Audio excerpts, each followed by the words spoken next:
Anti-establishment historians tend to be an unpopular lot, and my own works will undoubtedly serve to reinforce this attitude by those who have published garbage adorned as history.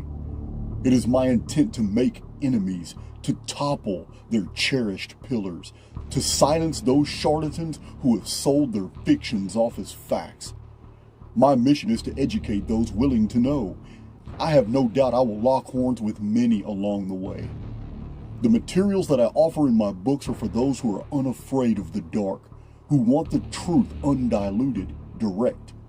The ancient past, behind the scenes happenings throughout all time periods, censored histories, the academic cover-ups, real facts about race, religion, subversive societies, and even predictive systems of analysis by which future events can be known beforehand or uncovered and explained.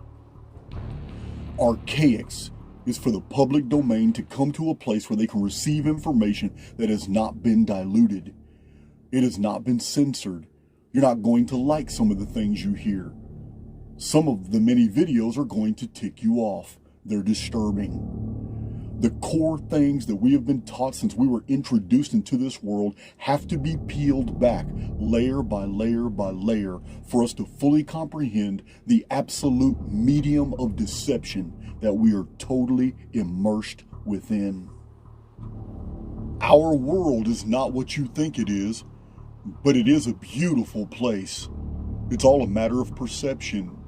But where we've been in the past in the collective, as a species, as a race, and where we have traveled in the past up until the present, in our personal lives, has everything to do with where we're going. One who is properly informed is not easily deceived. The fact that so much energy has been expended in covering up the truth about our past can only mean that, though we are blind to it, we must be such a threat to our controllers that burying the past was the only recourse they had in maintaining their power. Or, said another way, we are more than we suppose ourselves to be.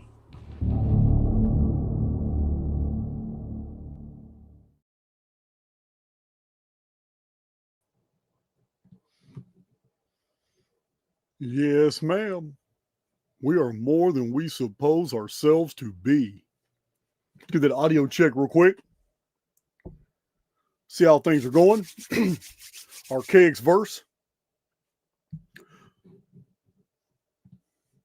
Again, we have a real good, this will be a shareable video. This is the one you're going to want to share. Thank you for joining me on Friday night. Friday night is not a very ideal time to go live, but you know what? I don't care. I have never done anything ideal on this channel. Pretty much broke all the rules. What all the YouTube gurus told me to do with my channel, I kind of did the opposite. I didn't follow instructions. I didn't listen to them. I didn't listen to them when they said long form content will never be a successful channel. I didn't listen to them and stuck with the fact that 2, 3, 4, and 5 hour videos became my norm. Totally went against the grain. If you don't talk about, politics and current events and all that, and you just stick to history and chronology, all the time, you're not going to be successful. And you know what? I've done 20, 30, 40, and even 50 videos on nothing but history, chronology, ancient mysteries, parts, all kinds of weird stuff, and only very rarely did anything socio-political. They were wrong there too. If you don't put a bunch of commercials in your videos, you'll never be successful on YouTube, because YouTube's not going to push your channel. Well, YouTube hasn't pushed my channel, not very much, but not putting commercials in there has kept the retention extremely high. So I get a lot of watch hours, breaking all the rules, and turn around and ended up a great success. How did that happen? So I'm saying all that because it's very relative to what we're about to talk about. Waiting for this water. I'm already, there it is, done. I'm already coffeeed up. No coffee for this video. Just water. Truth is how it happened. Thank you, Jasmine. Yeah. People are basically intelligent. You don't need to tell them what's real. You don't need to separate fact from fiction for them. You just need to show them and let them make up their minds. And that's what we've done for years right here on Archaix. And I'm going to provide the list. This is the first time that I have provided a full comprehensive list of the things that we have found to be untrue. Not only have I provided a list of all the things that we have found in the Archaix research and all these presentations to be untrue, but I'm also providing a list after that of all the things that we found to be true. This is the perfect share video. This is the perfect video for beginners. It's the perfect video for the Archaix veterans. You're also going to see new stuff in this video that I've never shown before. Some really intriguing things, little nits and, little tiny pieces here and there and other videos that I kind of went in that direction, but I stopped, because I knew I was going to present more data on it later. Well, I'm going to show you some pictures here. We're not going to look at a lot of pictures in this video, but I'm going to show you some pictures here in a little while you haven't seen. Completely blows narratives out the water. All new pictures that I've never shown on Archaix before. So completely blows these narratives out of the water.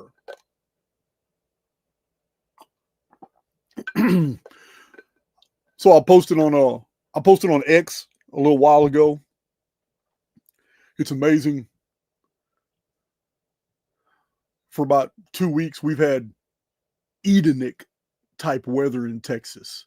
The temperature has been perfect. Blue skies every day for 2 weeks, but in the last 2 days, we've had some clouds, but it's not the clouds that we've been seeing for the past, 5-6 years.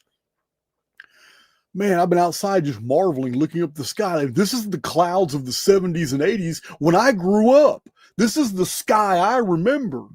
And it's big, beautiful, fat bottom, beautiful, cumulus clouds. And I haven't seen a chemtrail in 2 weeks. I haven't seen any jet contrails. I've seen nothing in the sky but pure blue skies. And at night, the stars have been brilliant. It's been beautiful. 2 weeks now. I know it's going to rain pretty soon, but it's so crazy.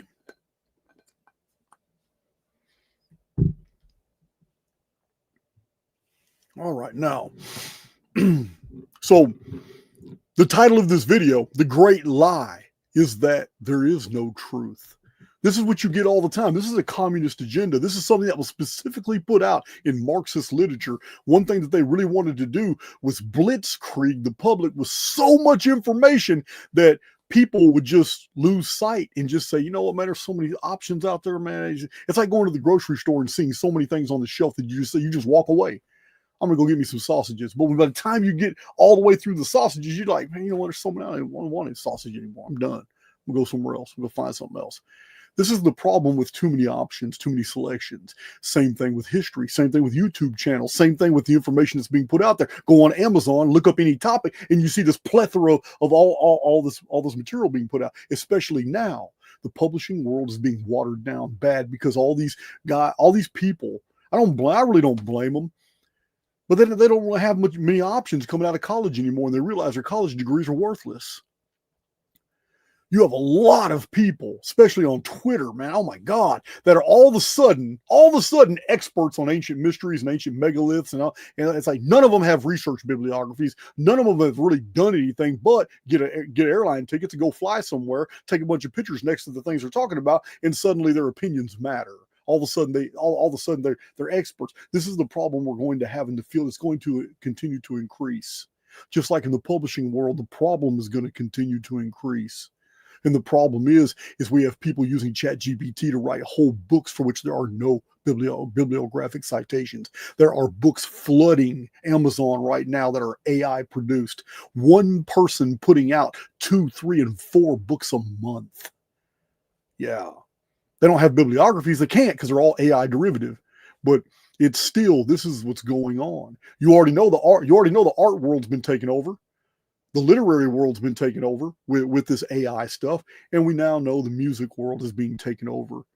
So the last world to be taken over with the AI is also in full swing right now. And it's the video.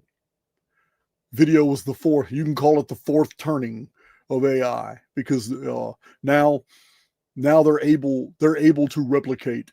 They're basically, unless you have some really interesting character nuances, or your subject matter is like Archaix and it's just so much going in so many different directions. And you know what? It's real hard.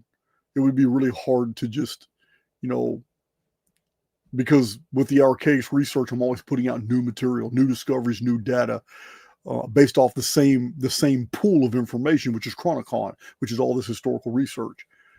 But there are suspicions in the field right now that some content creators have been hijacked, and what you're seeing isn't even real. It's AI. It's 100% AI. That person's no longer even producing those videos. They've either sold out, took a lump sum to just walk away and sell their whole channel, sell everything about it, because these people, man, are not. They don't have the same messages. They don't have the same tone. They don't have the same little character nuances. And some of these channels are just pure AI from the beginning. But anyway, I digress. The title of the video is The Great Lie. The great lie is that there is no truth, and that's not true. This is the argument of those who are overwhelmed with information. They've received too much information in the field. They go through YouTube. They don't know what to believe anymore. So they default. And that default is, you know what, man, all history's fake. Oh, man, you know what, man, everything's untrue. Everything's a psyop. Everything's untrue. Okay, I sympathize with them, but I absolutely, totally disagree. In Archaix, I have called out many people because there are things to be found. There are things that are true. There are many things that can be shown to be untrue. It's just a cop-out to me. It's a cop-out. It's a cop-out to those who lack information. They don't have the information. Why? Because they haven't had years and years and years to absorb it. I get that. I 100%, I'm sympathetic to that. However, I'm going to disagree. Because if you've had the years to collate the necessary information, if you knew where to look, if you were acquiring a tremendous amount of data, you would see what is true and what's not true. And those arguments would fall. But if you don't have a lot of information by which to discern if something is real or imagined, you will default to that person in the grocery store searching for a certain item who comes across too many items and just realizes, you know, I don't want anyone. Too many choices completely negated the desire. So we'll start with this. There are many things, and we've done these discussions before, but I've never done one this in depth. But there are things that we cannot deny. No one listening to me right now is going to be able to argue with any of these points, such as everyone needs oxygen to survive, and without breathing, a person's going to suffocate. So this is axiomatic. Axiomatic means it's an axiom. An axiom is a self-evident truth. It becomes something that is true for everybody. Everybody in the field needs oxygen or you're going to die. So it's also equally true. Every single one of us can actually do this to affirm if it's true or false. Pick up a rock, throw it up in the air. As long as there are no obstructions on the way to the ground, it's going to hit the ground. It's true. There's no way it cannot be true in the reality that we're existing in right now. So everyone experiences hunger. When they haven't eaten for a long period of time, you're going to get hungry. It is axiomatic. It is a self-evident truth that applies to the entire race. There's 3 of them I just provided you. 3 of them right there I just provided you. All humans need water. Every single one of us, or you'll get dehydrated. Who cares if you can come up with an argument that I can go 4 days without water, or I can go 6 days without water? It doesn't even matter. All humans need water eventually, or you're going to dehydrate and die. It's too many. There's just too many of them. All humans require sleep. You have to sleep. We've already seen what happens in like my labs, in SRI Institute, and government and military industrial complex scientists doing experiments on soldiers' sleep deprivation. We've already seen what happens. Once the avatar in the mind go for a long period of time without sleep, they start having all kinds of mental, psychological breakdowns. Got to sleep. Sooner or later, you're going to sleep anyway, because there's no other alternative. You're going to be awake for a while, doesn't matter how long that while is, and then you're going to be asleep for a while. And there is no other alternative. So it's axiomatic. The only other alternative is death. So all humans feel pain. It doesn't matter if it's physical pain or emotional pain. Sooner or later in your life, you're going to feel some pain. So one self-evident truth that no one in the world can argue with at all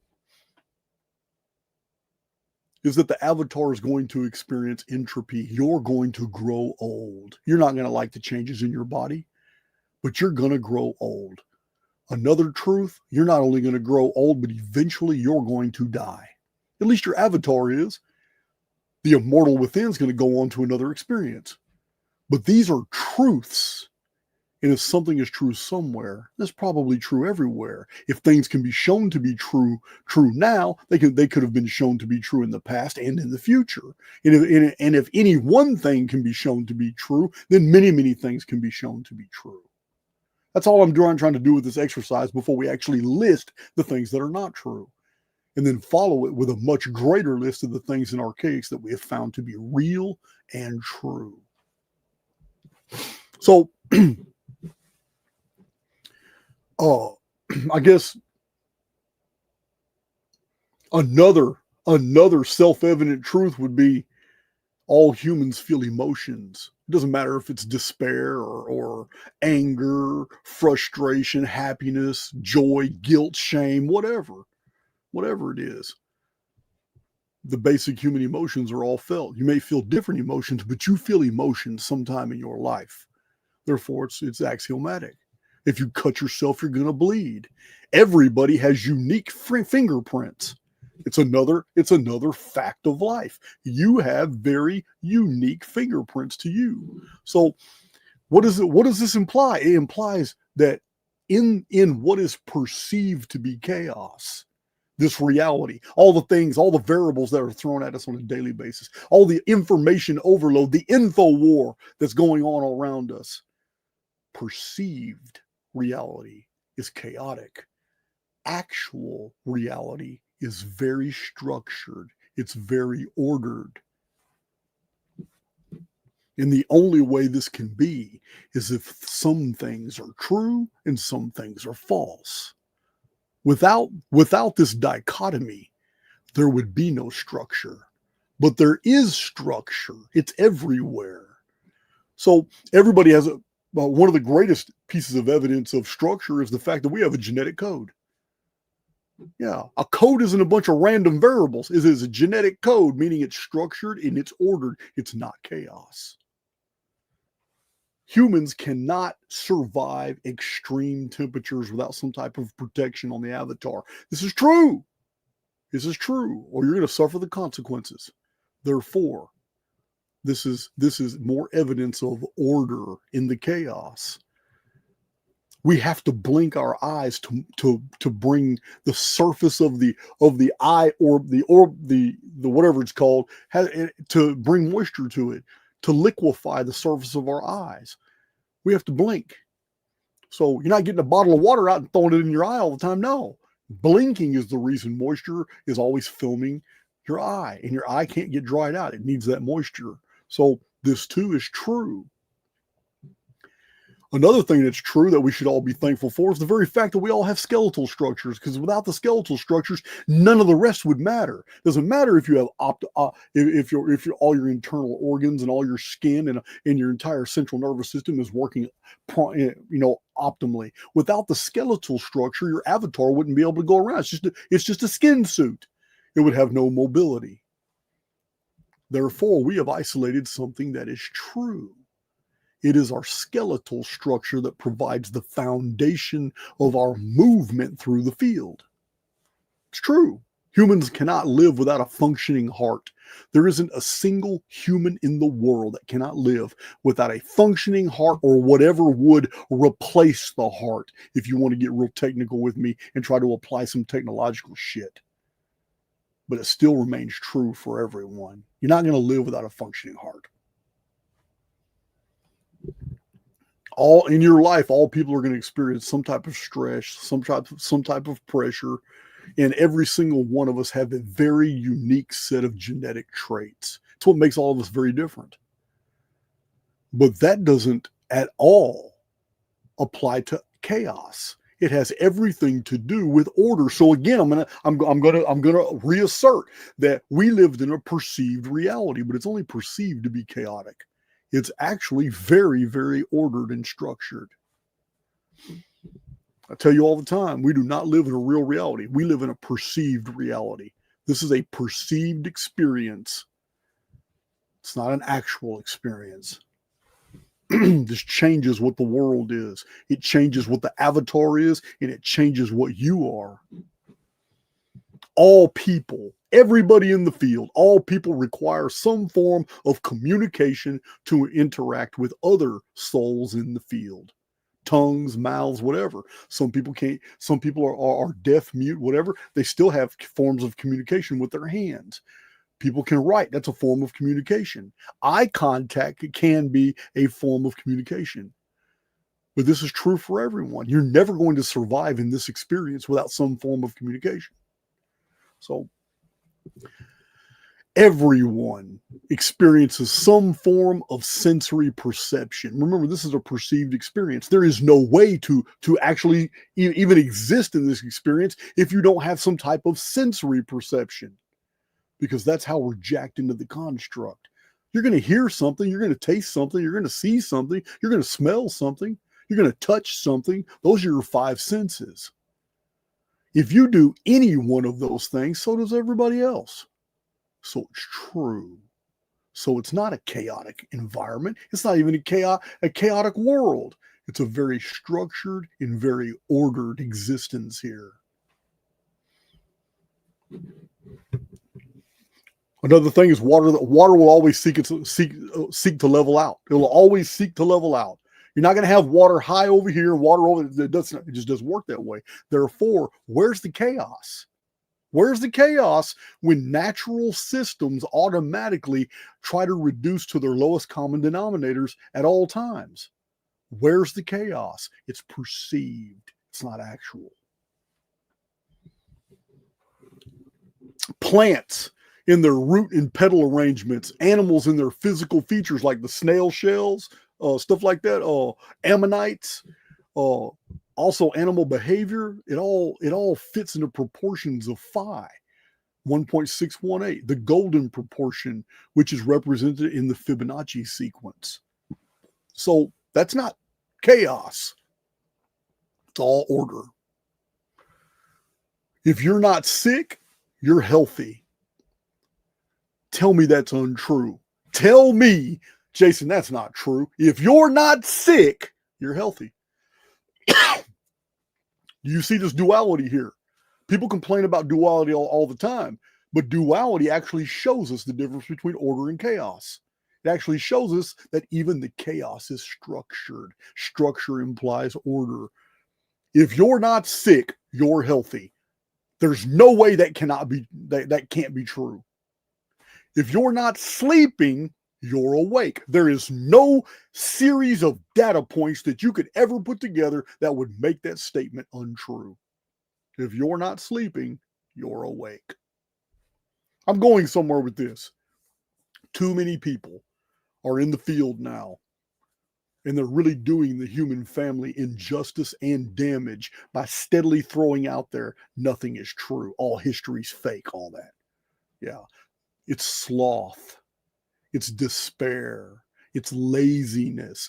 It's an inability to process all the information that's out there. They get overwhelmed. So it's a defense mechanism. Oh man, I don't want that sausage. I don't even want a sausage. And they just leave the aisle. Turn off YouTube. I don't even want to watch a video. Everybody's saying the exact opposite of everybody else. Yeah, too much information. It's an info war.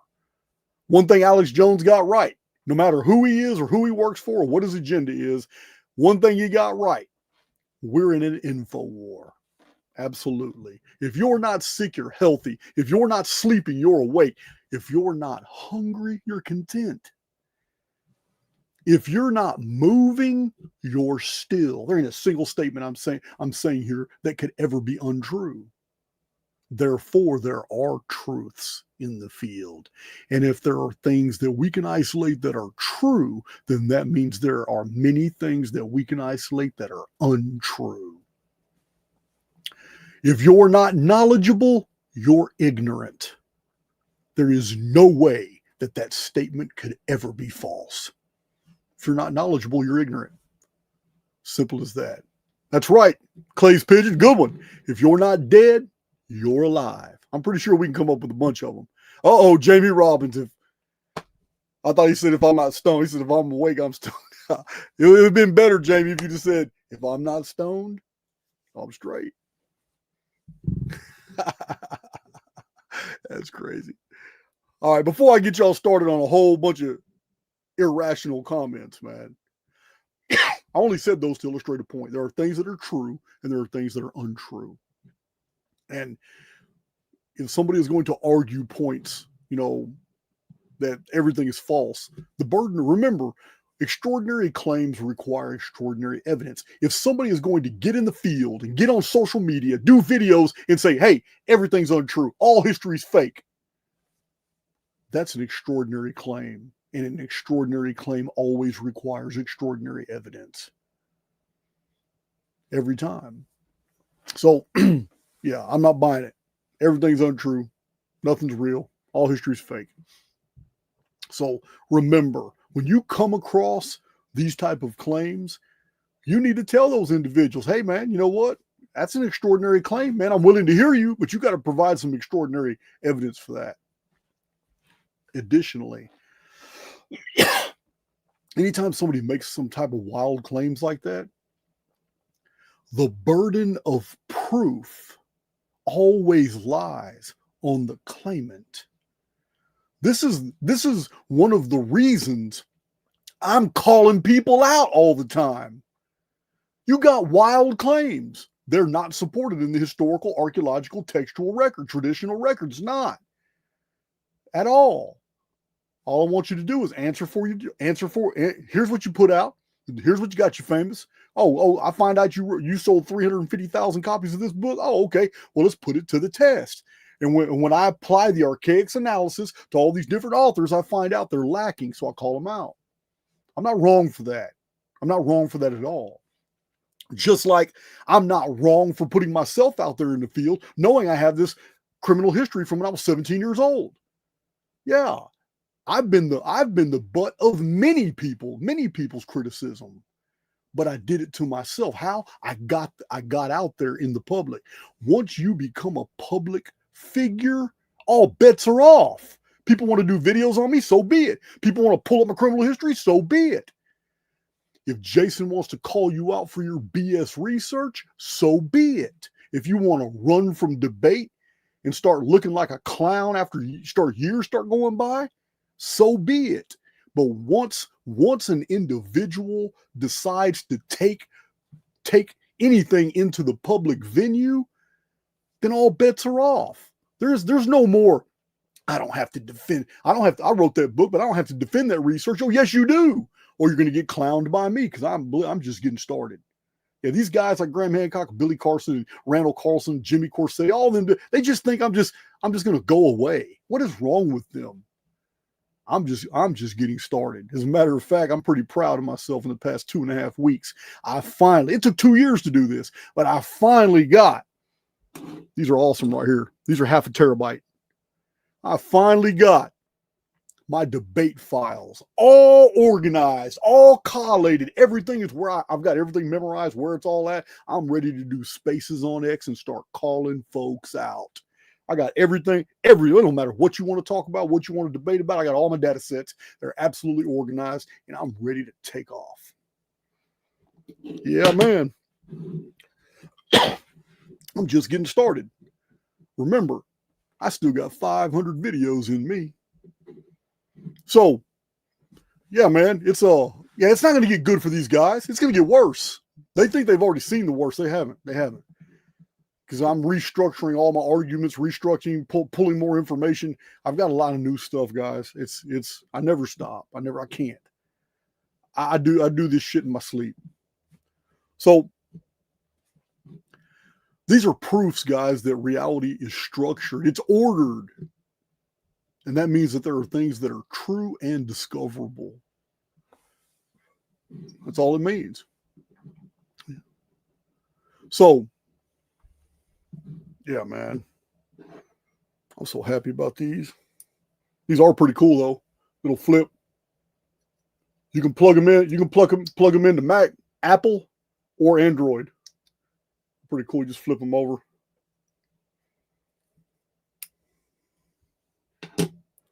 Yeah, I'm ready. I'll be making copies of those tonight. Thank you for that donation. I can't see who it is. Is that Michael Masek? I see his profile. Guys, I know a bunch of your names and profiles. His profile looks so small on my phone. I'm looking on my phone. I follow every live video because when I'm sharing my screen, I got to make sure you guys see what I'm trying to do. So anyway, so what's not true? If we have already established that there are things that are true and nobody can argue against those tenets, then that means there are things that are equally untrue. So let's start right now with a list of things that in 6 years of Archaix research, now you have to understand, I was already in publishing 15 years before I started my channel, but still, in 6 years of Archaix presentations, which basically support my published books, we've put together a nice list of things that just aren't true. And we've backed them up by data points, extensive data sets, all kinds of research, and I'm willing to debate these things. But here's the list of things. We're not going to talk about any of them. I'm just going to provide the list. These are the things that we have found through all the Archaix presentations to be absolutely untrue. Let me get this list for you guys. So meteor craters are made from rocks that fall from space. Well, we got meteor craters all over the place, but they have an alternate explanation. Meteor craters are made from rocks that fall from space. Archaix analysis almost sounds like Maury Povich. Maury Povey's paternity test says that you're not the father. Meteor craters are made from rocks from space. The Archaix analysis says that's untrue. The sun is 93 million miles away, or even millions of miles away, and the Archaix analysis says that's not true. The sun is not that far away. NASA, through the Apollo program, sent astronauts to the moon. The Archaix analysis says that is not true. The Mars rover was sent to the surface of the Mars and has been feeding us back pictures of Mars' surface, and the Archaix analysis says that is not true. Oh, wait till we get to the list of things that we find to be true. That's when I'm going to start my commentaries. So, Earth is in danger of a coronal mass ejection. A CME, an X-flare, giant X-flare. That Earth is in danger of a coronal mass ejection, the Archaix analysis says that's bullshit. That is not true. The moon's light is reflected from the sun. But in the Archaix analysis, we have found no evidence of that. In fact, we found something else. The moon's light is reflected from the sun. The Archaix analysis, that is untrue. Do you now see the value of isolating what is true and what is false? Instead of just talking about all the things like we've done in previous videos, we have isolated all the things that we have discovered in Archaix. Instead, now we have compartmentalized them between what is false and what is true. We haven't even got to the true stuff yet. But in the Archaix analysis, we have found out that the Archaix structure in the Sahara Desert is the ruins of Atlantis. The Archaix structure in the Sahara Desert is the ruins of Atlantis. But in the Archaix analysis, we find that not to be true. Antarctica has been buried in ice caps and snow since the Ice Ages, about 10,000 BC. Almost 12,000 years Antarctica has been buried in snowcap. The Archaix analysis has found that to be untrue. Ice Age is a scientific fact. In the Archaix analysis, we have found out that Ice Age is still a scientific theory. Relative dating methods like carbon-14 and potassium-argon are relatively accurate. But in the Archaix analysis, we have found that to be absolutely untrue. Radioactive isotope breakdown from parent elements to daughter elements has remained basically stable over millions of years, and we have found in Archaix that to be absolutely untrue.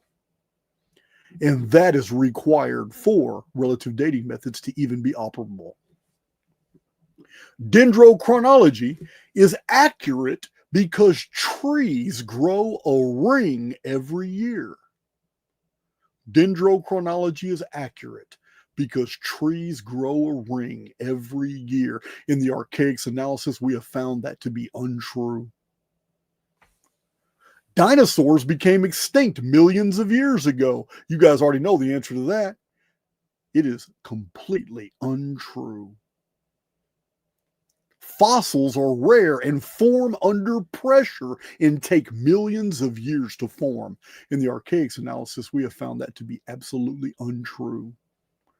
Coal is formed when plants are crushed under pressure for millions of years, and we have found in the Archaix analysis that to be absolutely untrue. The Great Pyramid of Egypt was built by Egyptians and is for a tomb for an Egyptian pharaoh. You guys already know. We have found that to be untrue. The Sphinx dates to 8,000 to 10,000 BC. The Sphinx in Egypt, right in front of the Great Pyramid complex. In the Archaix analysis, we have found that to be untrue. Atlantis is dated 9,600 BC. That's 9,600 years BC. That is 11,600 years ago. In the Archaix analysis, we know that to be untrue. Göbekli Tepe dates to 8,000 to 10,000 BC. In the Archaix analysis, we have seen that that is untrue. The Great Flood of Noah dates to the Younger Dryas period of 9,000 BC. In the Archaix analysis, we know that's untrue. Sumerian and Vedic or Hindu calendar proves that historical periods of hundreds of thousands of years existed. In the Archaix analysis, we know that to be untrue. The Egyptians maintain a chronology of years like other nations. I'm going to say that again. The Egyptians maintained a chronology of years just like other nations. In the Archaix analysis, we have found that to be untrue. Titans and giants came about when angels had sex with human females. Yeah. Titans and giants came about when angels had sex with human females. In the Archaix analysis, we have found that to be untrue. The ancient gods were actually in extraterrestrials visiting our world, aka Eric von Däniken, Billy Carson, Zechariah Sitchin. The ancient gods were actually extraterrestrials visiting our world. In the Archaix analysis, we have found that to be untrue. Ancient civilizations before 700 BC had an age of Leo, or by extension, any zodiacal ages. In the Archaix analysis, we found that to be untrue. Ancient civilizations before 700 BC used the solar zodiac to date monuments and events. In the Archaix analysis, we know that's untrue. The Jewish calendar is ancient. In the Archaix analysis, we have found it to only be 450 years old. It is not ancient. The Great Wall of China is a Chinese construction. In the Archaix analysis, we know that to be untrue. The Jesus of the four Gospels was a historical figure. I'm not talking about Ralph Ellis, who's coming back on the channel. I'm not talking about Ralph Ellis's version of Jesus, King of Edessa, from which some of the Jesus narrative was culled from. I'm not talking about the theories of Apollonius of Tyana being an early prototype of a miracle working Jesus. I'm not talking about the Jesus and Judas that had a problem with each other in the Maccabean War when the Pharisees were having problems with the new Hellenistic Jews. I'm not talking about that Jesus and Judas. I'm talking about the Jesus of Matthew, Mark, Luke, and John, who was born of a virgin, had 3 kings visit him, who was baptized by John the Baptist, who was a miracle worker that raised the dead, cured the blind, fed 5,000 people, walked on water, was betrayed, was crucified. The sun darkened in the earth. There was a major earthquake, and then 3 days later, he walked out of a tomb, and then before 500 people flew up into the sky after being resurrected, after being dead for 3 days. That is the Jesus of Matthew, Mark, Luke, and John. And what the Archaix analysis has shown is that the Jesus of the 4 Gospels was a historical figure, and Archaix has shown that that is absolutely untrue. The Shroud of Turin is the shroud of Jesus from the Gospel account. In the Archaix analysis, we have basically proven that to be untrue. We are presently in Satan's little season. In the Archaix analysis, we have found out there is no Satan's little season. It is patently untrue. There was a reset in the 1800s. This is real big in Tartaria theory.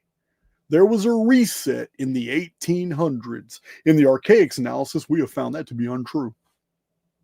Not saying resets don't happen, because we know they do, but it didn't happen in the 1800s. Time is a linear projection from past to future. In the Archaix analysis, we have found out that that is untrue, and that time, as perceived by us, is entirely cyclical. And that the more we study the future, we're actually looking into the past. And the more we scrutinize the past, we are looking at elements of our future. And the final item that we have shown to be untrue in Archaix is that the world is a soul trap. This is the full list. Now, if you guys would like, I will publish this list in the YouTube community. This is a list of everything in Archaix that we have shown to be untrue. I'll publish this whole list, but this list is very small compared to the list we're going to begin right now, which is everything that in Archaix research we have shown to be true. That's a totally different list. Y'all let me know, and I'll publish the list on Twitter or community.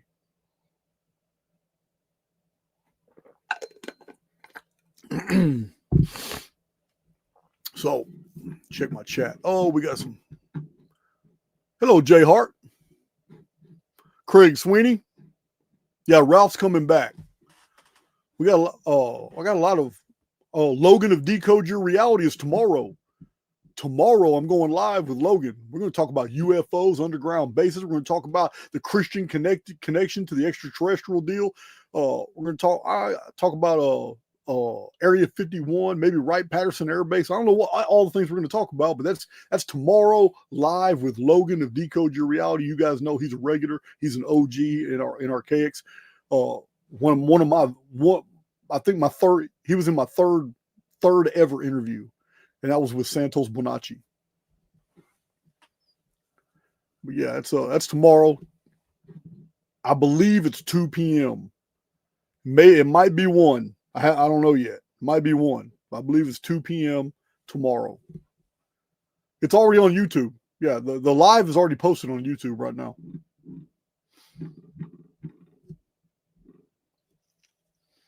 Let's see. All right. So, what is true? What is true?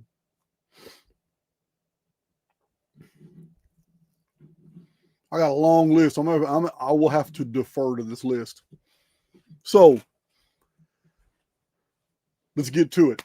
We have found to be true in Archaix that the entire world was flash frozen at one time from the bottom of the sea to the highest mountains, and that world was very much like our own. The flash frozen specimens aren't dinosaurs. The flash frozen specimens are all the creatures that are existing today.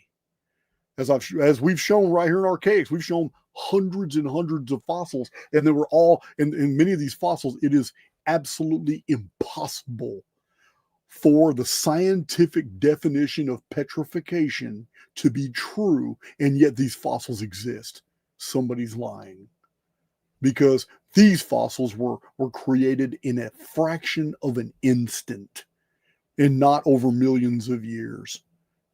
Yeah, you can't fossilize a jellyfish that is 2,000 feet underwater and still have the same definition for petrification. It doesn't work.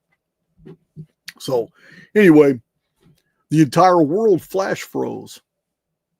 And in that video, I showed the backyard species, all these fossils that are flash frozen, and yet the insects and arachnids, the dragonflies, moths, butterflies, earthworms, bees, all these different roaches, crickets, grasshoppers, locusts, they're all the exact same forms that we have today in our backyards. And we're told these are in between 40 and 600 million years old. Somebody's lying. We have found to be true that we are existing in a predator versus prey ecosphere, and that its baseline negative default programming is this substrate of violence that's written into the code all around us. This is what we found to be true. We found to be true the Phoenix phenomenon introduces, edits, resets, it adds to and removes material from this experience, from this world. The Phoenix phenomenon. We have also shown to be true that the Phoenix phenomenon is based off of the fine structure constant.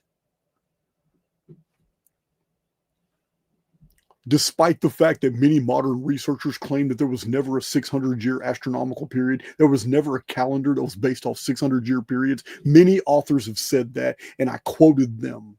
And I showed you guys, look, man, these guys don't know what they're talking about. And then I hit y'all with a data set from about 40 different ancient sources that all talked about an ancient extinct timekeeping system based off of 216,000 day periods, which is 600 years.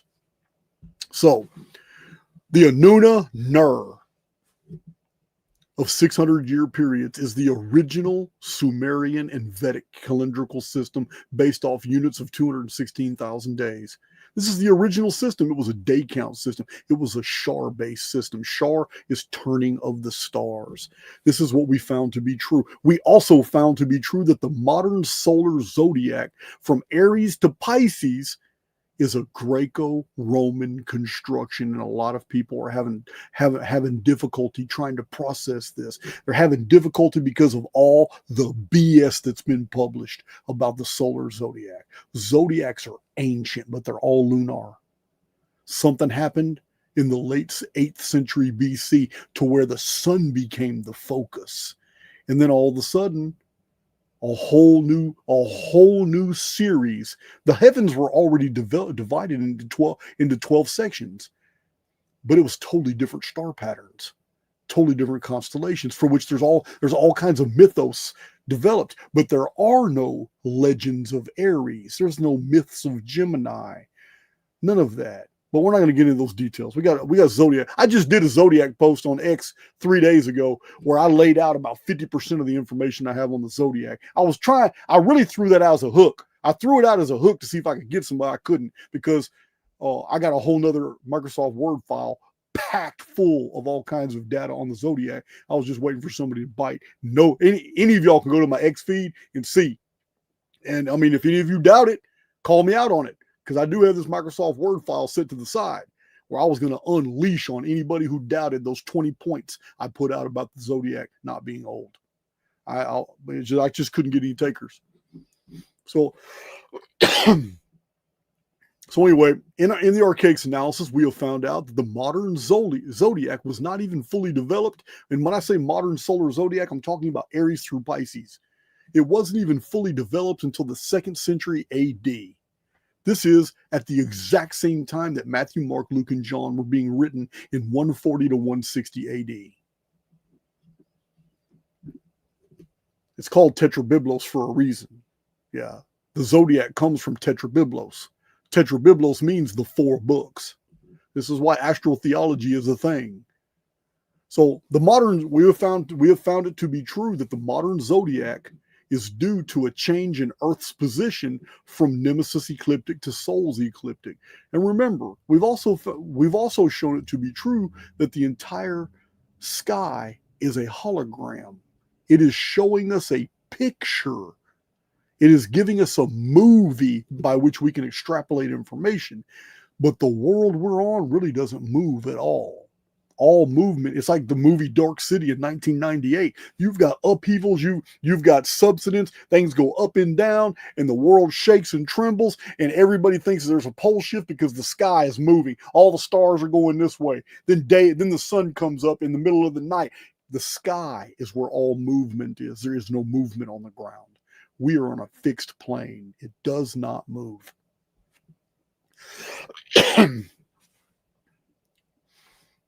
We have found it to be true that the modern Zodiac dates to the year 713 BC, when the year increased from 360 days, uniformly known in all nations as 360 days. And then all of a sudden, all nations in the next 50 to 60 years had to add 5 days to the calendar. To the modern year of 365.25 days is because of this event when the sun stood still in the sky. We have found it to be true that the Phoenix chronology is demonstrable for 59 centuries on a 138-year timeline. We have found this to be demonstrable. We have found it to be true that in May 2040, our world will suffer through the next Phoenix phenomenon event. We have found it to be true that the Nemesis X object maintains a 58th century chronology of visitations every 792 years. We have found it to be true, and we have published all these data sets. The proximity of Nemesis X will move Earth out of her place, changing the calendar. And again, all this movement will be shown in the sky, but on the ground, we're not really moving. We have found it to be true that the Nemesis X object returns in November 2046. We have found it to be true that in 2046, the original Zodiac will be restored when Earth is moved back to the Nemesis plane. What's the original Zodiac? Oh, let me tell you. It's all about Orion and his dogs, Canis Major and Canis Minor. Who's he chasing? The 7 sisters called the Pleiades. Through the heavens, on that belt is the original Nemesis belt. Those are the original constellations. We have legends of the great dogs. We have legends of Orion. We have legends of Arcturus. We have legends of Draco and the World Tree. We have legends of the Great Bear. We don't have any legends at all of Cancer. There's no mythos attached to Gemini. There are no traditions and none of the ancient Greek poets ever wrote anything about the zodiacal the zodiacal constellations. Wasn't there. Homer never mentioned them. Hesiod never mentioned them. But then again, I digress. Got a massive data set on the... Oh, I hate these pop-ups. They're getting real aggressive with these pop-ups. I just can't do nothing with them. They force you to click on things just to click off. All right, so that's yeah, I don't want to talk about the zodiac. Anybody out there in the field listening to me right now, hosting another channel, any of you, think you're qualified, think you're an expert on these topics, man, you want to debate the zodiac, let me know. Let me know. Let's see. 2040. Where was I at? Oh, yes, and we have found it to be true that the Mayan long counts 1,872,000 days. 13 Bactans ends in 2046. It never ended in 2012. Well, we knew that back in 2011. So we have found it to be true that Tartaria enters the historical record in an ancient book that I showed on my channel in the year 1212 AD. 1212 AD is the first time that other nations recognized Tartaria as a political entity and put it on a map. It's in the year 1212. But what's interesting about 1212 is that 1212 is on the 138-year Phoenix timeline. We have found it to be true that the Jewish calendar and the Hebrew year system is a total fabrication from about 450 years ago. Anytime you hear somebody say it's the Hebrew year, it's all BS. That system isn't even old. We have found it to be true that tarot cards date back to early France about 550 years ago, during a period in the Middle Ages when the French were absolutely fascinated with all things Egypt. We have found it to be true that cross-calendrical parallels are a fact of programmed reality. We have equally found it to be true that palindromic historical sequences are a fact of programmed reality. Isometric projected events are a fact of programmed reality. Repetitive timelines are a fact of programmed reality. We have also found it to be true that Sumerian, Vedic, and Mayan early calendrical systems were day count systems. They did not factor the years, which is something you find in the Dutch Oerlinde manuscript too. It says before the flood they didn't count the years. But many ancient texts talk about that. The original Sumerian, original Vedic Hindu, and the original Mayan systems were all day count systems, meaning all those impossible long ages you read in the Hindu. The Hindu people who study Hindu and Vedic material, they love to throw out there, oh man, you don't understand. It's the most ancient system. The Kali Yuga itself is 432,000 years long. No, it's not. It's 12 centuries. And there are Vedic scholars who even quoted the 12th century timing because they knew 432,000 divided by 360 days on a Shar count system is merely 12 centuries. It's 1,200 years. You could do it on your phone. 1,200 times 360 equals 432,000, which is the magic number in Sumerian, Mayan, and Vedic literature.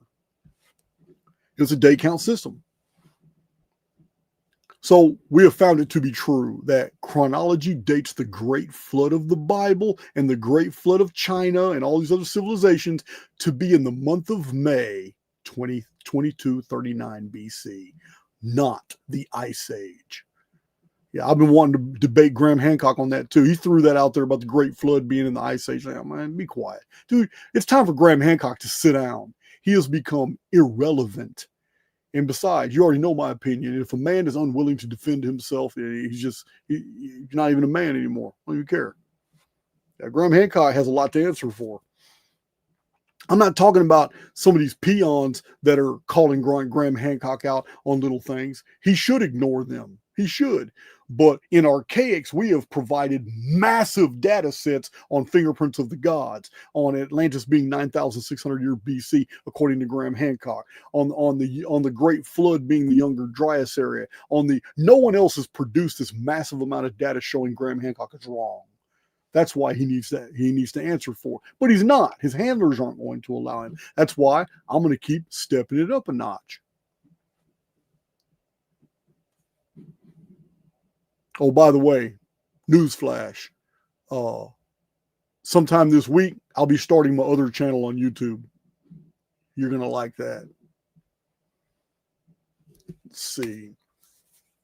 We have also found it to be true. Total worldwide reset happened in May 1687 BC, called the Ogaigian Deluge. We have also found it equally true that no one else in the world is publishing anything about this cataclysm. Yeah, Graham Hancock, Randall Carlson, Jimmy Corsetti, all these guys that got real big in the field. Why do they ignore the Ogaigian Deluge? There's more evidence about the Ogaigian Deluge than even the Great Flood. And we have a lot of stuff on the Great Flood, especially the chronography. Why are all these people ignoring?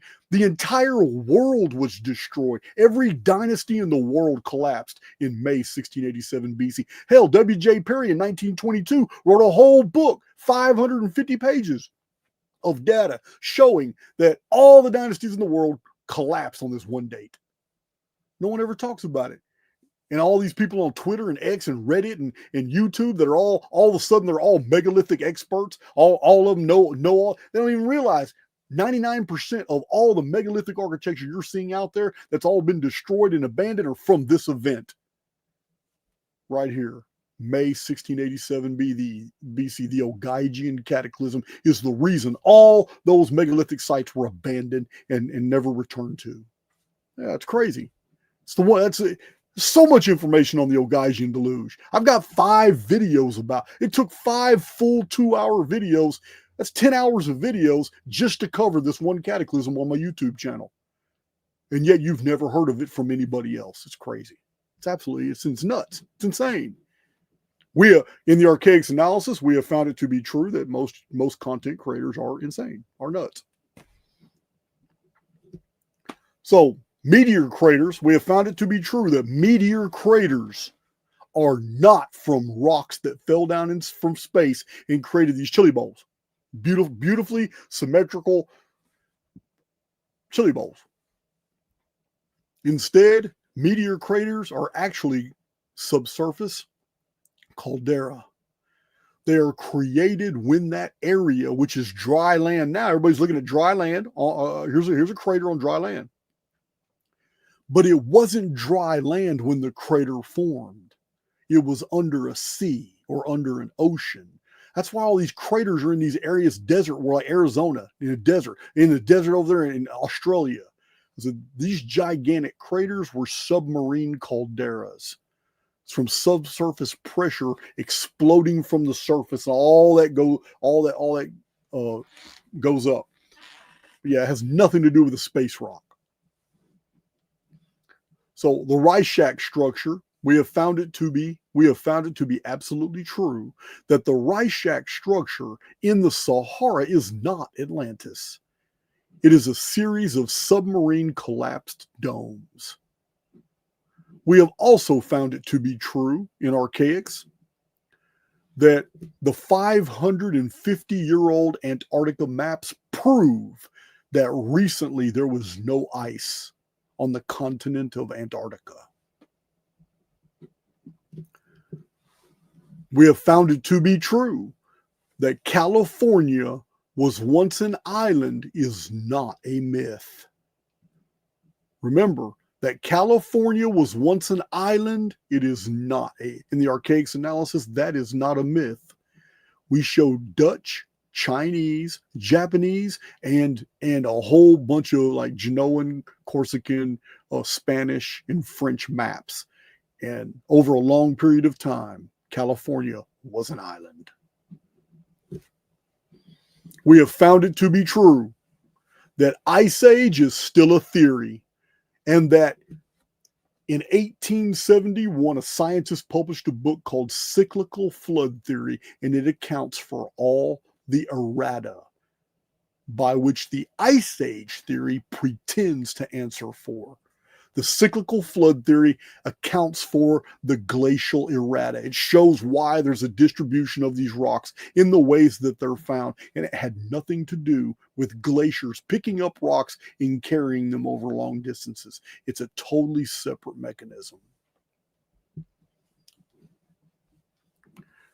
In Archaix, we have found it to be true that the story of Jesus was a literary masterpiece, not historical. In the Archaix analysis, we have also found that Rome changed the Jesus literature to history. It took them about 500 years. In the Archaix analysis, we have found out that apologetics is the church's damage control against people learning the truth about its falsity. In the Archaix analysis, we have found out that the Shroud of Turin is a shroud of a 10th century Norman knight or 11th century Norman knight, or it could be 12th century. In the Archaix analysis, we have found out that the construct is a similosphere, advanced technology designed to mimic a real world. In the Archaix analysis, we have found it to be true that the sun exhibits traits of a local phenomenon, programmed to appear distant. Yes, we have whole videos showing this phenomenon and how the sun has acted, and it could have never really done the things that it was recorded in the historical record to do, or the whole world would have fallen apart. Yeah, if the sun would have acted erratically and plunged like that and gone up another 30 degrees and then crossed over the sky and then recalibrated. Yeah, if we really lived on a globe, the tidal forces alone would have ripped the planet apart. So something else is happening. Remember, in the Archaix analysis, we found it to be true that the sky lies. In the Archaix analysis, we have found out that the Delphic oracle, the oracles of Dodona, Didymi, there's some other ones too. 4 main oracles in ancient Greece. They weren't predicting the future. They were intelligence operations. And the Sibyls were merely the public face.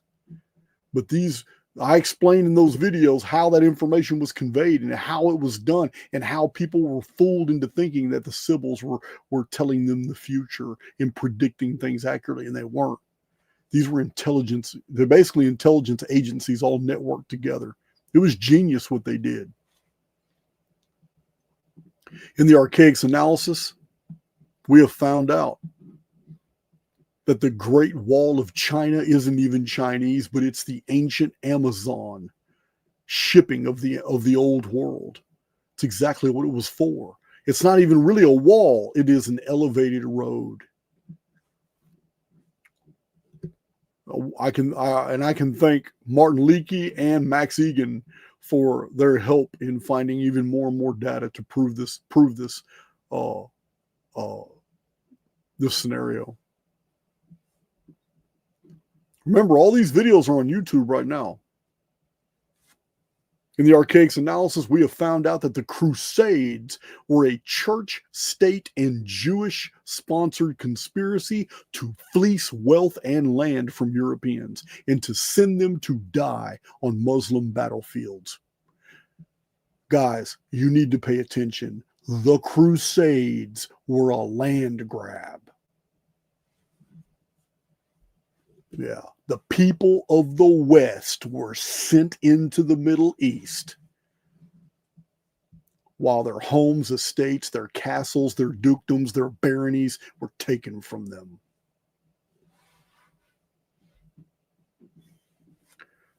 In the Archaix analysis, we have found out that the Prester John story to renew the Crusader interest was entirely psyop.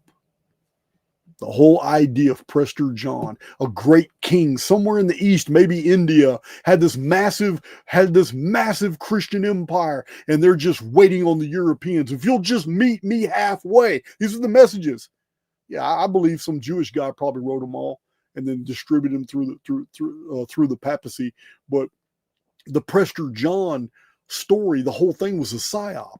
Europeans were on fire for the Lord. Like, oh man, we got an ally in the East. That's all we need. We lost all the other crusades. We lost these battles against the Muslims because, well, by the time we get there, we've already traveled a long way and we're running out of supplies and we don't have reinforcements coming immediately. It takes months for us to get reinforcements. I said, man, if we just had a help, and man, they got it.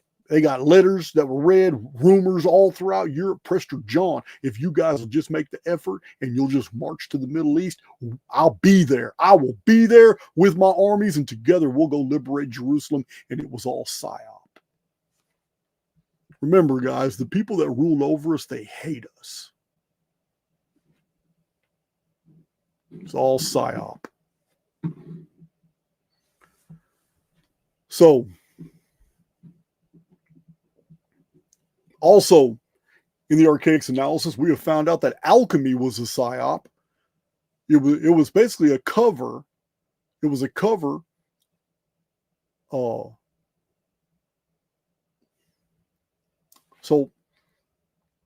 I don't want to denigrate something totally. First of all, initially, alchemy was bullshit. Turning lead into gold, base lead into gold. It was absolute bullshit. And it was invented to cover for a massive amount of gold coming up missing in different provinces in Europe. So the people that invented, I don't need to name them, but the people that invented this whole alchemy deal, you can see their letters and sigils, and you can see their writing and their name of their gods and their symbols all in the alchemical, all throughout the alchemical literature, all the woodcuts and all the beaten brass, it's crazy, all the reliefs. So we see this. They invented the alchemy that they could turn. They had to give an explanation to the king how the hell they got so much gold. They were coin clipping, but they invented this alchemy deal. And it was very easy to fool the kings because they tell them, I can only do this in private under cover of darkness, but I promise you I can turn this lump of lead right here into gold for the king. And all they're doing is giving the king his own gold back. That's all they're doing. Show them some lead, then turn around, melt a bunch of gold to make it look like that lead, the lead that was shown, and then switch it out and tell them, hey man, I did my magic. It took me a couple of weeks, got it all done. Here you are, sire. And the king would be satisfied. Like, oh wow, I'm gonna keep you around, man. You turn lead into gold. Well, I can't do it. But it's only like 3 times a year, certain festivals, a lot of preparation and energy. It's not something you can do all the time. I did it for you. But it's so crazy, guys. Now, later on, the literature advanced to the point where alchemy became spiritualized, and it became, all the concepts of alchemy were rendered into spiritual terms. And I'm all for that. But it originally started because coin clippers were stealing from European monarchs, and they came up with a psyop to fool the monarchies so they wouldn't get kicked out of those countries. To fool them on how in the hell they got so much wealth and gold. And they showed them, we turn base lead into gold. Then they were told to prove it, so all they did was melt the king's old gold down that they stole and give it right back to them. It's just, it's a psyop. In the Archaix analysis, we have also found out that Ancient Aliens is a psyop. The Galactic Federation is a psyop. Basically, so I don't get sued, I'm just going to say it's my personal opinion that the Gaia network is total psyop. They are not interested in telling you the truth. They are interested in making your money. Simple as that. That's my opinion. In the Archaix analysis, we have found out that NASA and CERN, all their operations, their true operations are not disclosed to the public. Their true purpose is not disclosed to the public. In the Archaix analysis, we have found that NASA and CERN are not doing what they publicly claim to be doing. In the Archaix analysis, we have found out that the entire Mars rover setup is in Iceland, and that all the footage comes from Iceland, and none of it comes from Mars. In the Archaix analysis, we have found out that the Apollo moon landing was a psyop. Humans have never traveled to the moon. In the Archaix analysis, we have found out, we have pretty much asserted to be true that the entire alien invasion scare of modern times is total psyop. It's just a card they have on the table. In the Archaix analysis, we have found out that all the warnings of possible CME activity, coronal mass ejections, X-flare activity, this is all psyop. If anything ever happens to our infrastructure, it's because humans did it.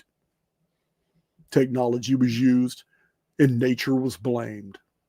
It's just another card they have on the table. Asteroid impact, like Armageddon. Asteroid impact is a card on the table. It's not going to ever happen because there are no rocks falling from the sky like that.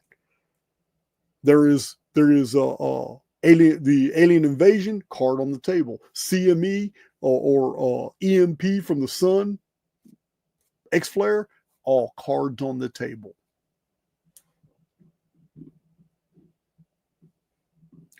So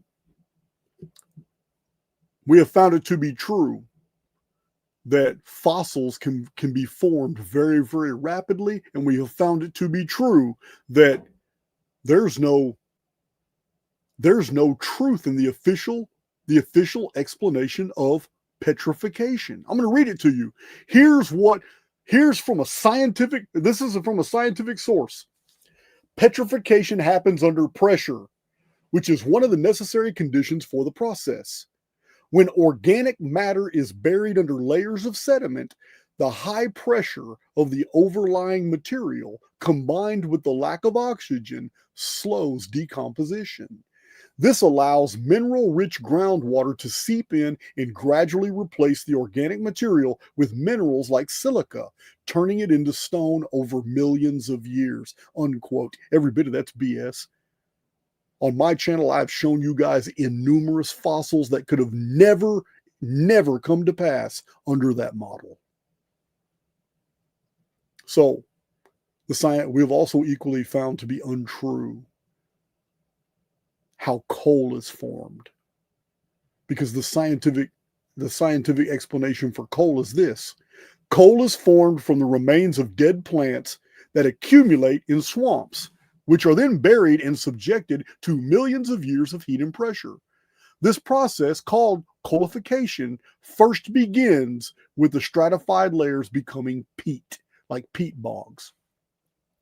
None of that's true. Or it's partially true, but mostly untrue. How do we know? Because human artifacts and architecture have been found in coal seams, coal mines, and inside coal lumps. So we know all that's BS. Why? Because they say coal takes millions of years. It's total BS. Total BS. Yeah, it's crazy. We have found it to be true in Archaix that many YouTubers and other content creators across the field were actively participating in the Patriot pacification program in order to help deceive conservative Westerners as the Democratic Socialist Party was in complete control of the United States from 2020 to 2024. As conservatives, Republicans, and Americans were getting more and more stressed out behind what they were seeing the Biden administration was doing, these YouTubers and these content creators were released into the field to push all these Patriot pacification psyop narratives, because what they do is they provide hope. And when people are faced with acting out now or with a lot of evidence of things to be hopeful for, they will default to inactivity because they are waiting on more hopeful situations to develop. These people are genius at what they do. Now, most of the people in the Patriot pacification program are total morons. They don't even know what they're participating in. They probably just got paid behind the scenes to push certain narratives. But I wanted to bring this back to your attention because you guys know I was vocal about them the whole 4 years they were doing it. I was telling them that, man, they don't know what they're talking about. You guys are serving basically the devil. But you know what? it's important to remind you guys about this conflict, because a lot of them are have recently returned to YouTube. They're making another effort.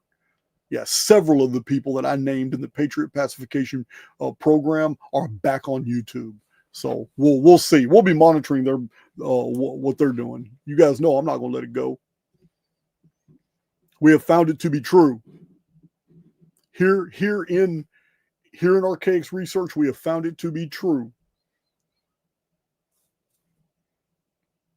that there would be a rise of a Christian Reich in the West, especially America. And you guys already know those 5 and 6 year old predictions of mine, those predictions videos, they came absolutely true. I told you the pendulum was going to swing from the left to the right, and it was going to go far right. And I even told you in those predictions videos that it's going to get ridiculous on the right, just equally as it was on the left. Every bit of that's come true. In Archaix research, we have found it to be true that our controllers, whoever's controlling the financial institutions, world banks, whoever's controlling the media, publishing, our controllers are pushing for a Christian Islamic war that will also destroy Zionism while equally preserving Jewish control of all these socio-political systems. I'm going to repeat that. What's being planned right now, the reason everything is happening the way it is because our controllers are pushing for a crusade-style Christian Islamic war that will also destroy Zionism while also preserving Jewish control systems. Remember, the original Crusades was actually a land grab, so why wouldn't the new crusade be one too? In the Archaix analysis, we have found out that PSYOP saturation is designed to promote a mass anticlimactic sentiment among the population. It is a control measure. So much build and anticipation of an event, and when nothing unusual happens, this grooms the population to ignore the real phenomenon when it unfolds. It's like crying wolf on purpose to get everybody to start ignoring all the signs. So, dinosaurs, as portrayed by museums, did not exist. This is Archaix. In Archaix, we have found this to be true. All those plaster, people assume they're real bones. Now they're all plaster. But dinosaurs, as portrayed by museums, did not exist. Large amphibians and large reptiles did exist. Large avians did exist. But here's the humdinger. Gigantic mammals also existed. And the gigantic mammals aren't skeletons, they're fossils. This is what you're not told over and over. Let me share my screen. Let me show you instead of tell you what I'm talking about. Share my screen right here.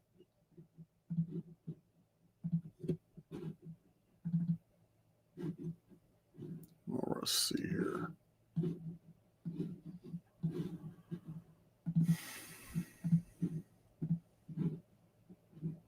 All right.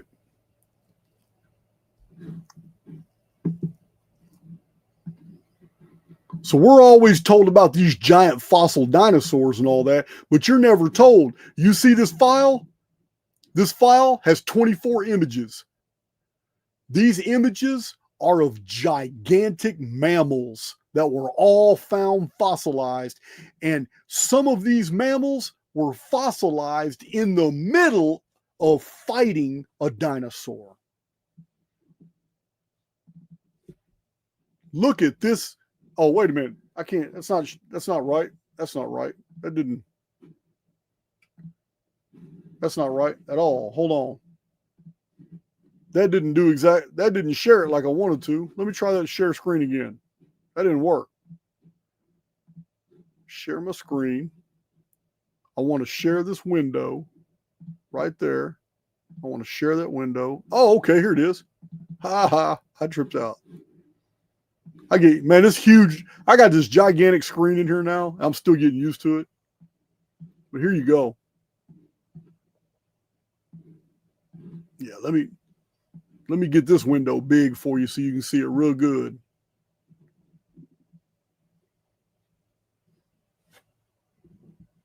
All right, I'm waiting for you guys to see what I'm seeing. Right now, I don't see any changes on my phone, so something's wrong. Well, crap. So you guys aren't seeing this at all. That's not good.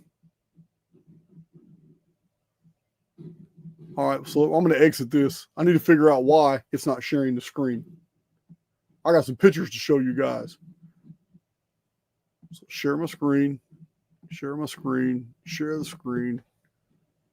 I don't want to share entire screen. I want to share this. Oh, wait a minute. How about maybe it'll do that window there. Window. Oh my God. Okay. So I know you can see that. I know you can see that.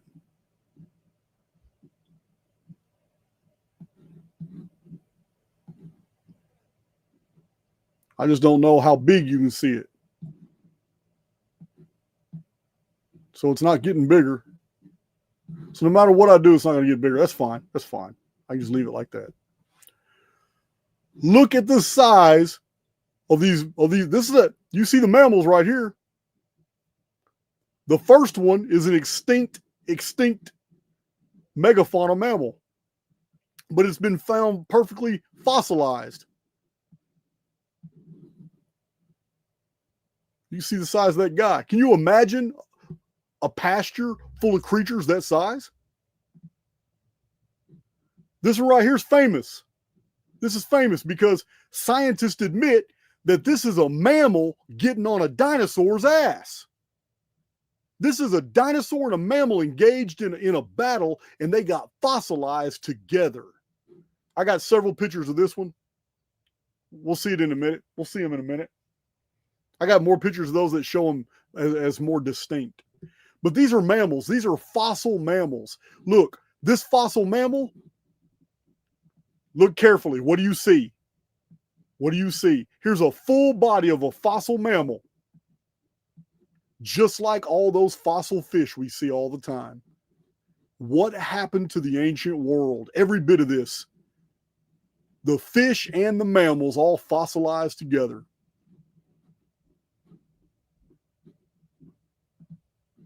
Here's another one.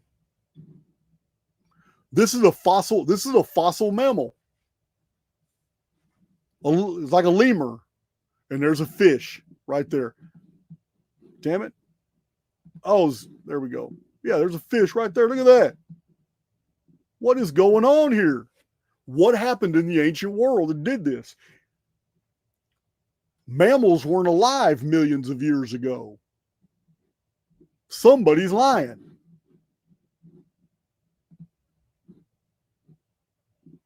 Here's an otter-like mammal.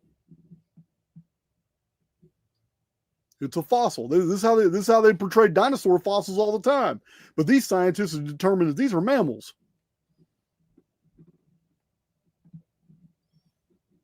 It's another mammal.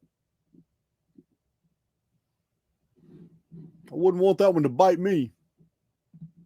Here's another mammal. Look at those two horns. Look at those two horns. They have absolutely determined this to be a mammal. To the Natural Museum in London, a big old mammal fossil, and yet it's almost just like a dinosaur called Triceratops.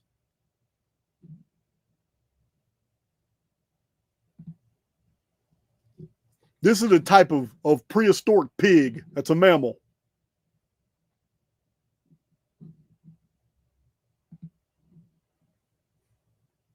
Some mean-looking creatures back then, but they're mammals.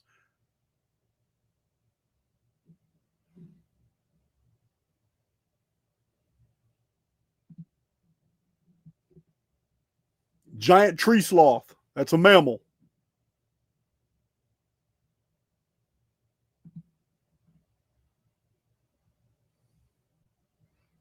That's a mammal. Saber-toothed tiger.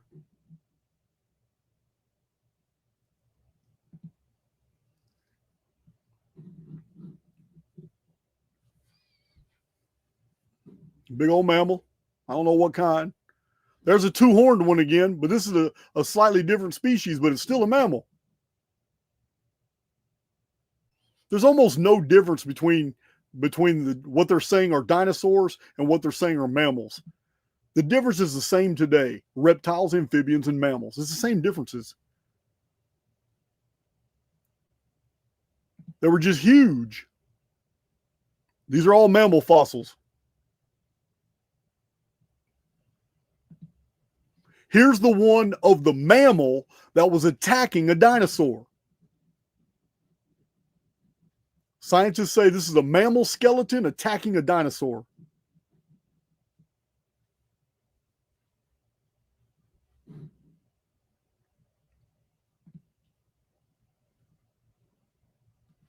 They're calling it a 1 in a million fossil. It can't be a 1 in a million fossil. I've already showed on my channel two dinosaurs fighting each other when they were fossilized. I showed fossils of many different animals that were in the middle of giving birth, fossilized, in the middle of giving birth and eating each other, in the middle of swallowing each other. Babies coming out of pelvic bones of the mother, all that's fossilized. So it's not a 1 in a million. It's only 1 in a million for this article. But the truth is, in Archaix, we have shown fossils that absolutely, completely collapse the entire scientific narrative. It's not true what they've been telling us.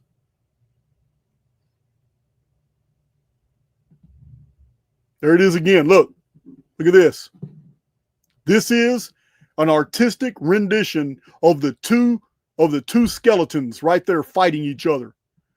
And what you see here is a mammal attacking a small dinosaur.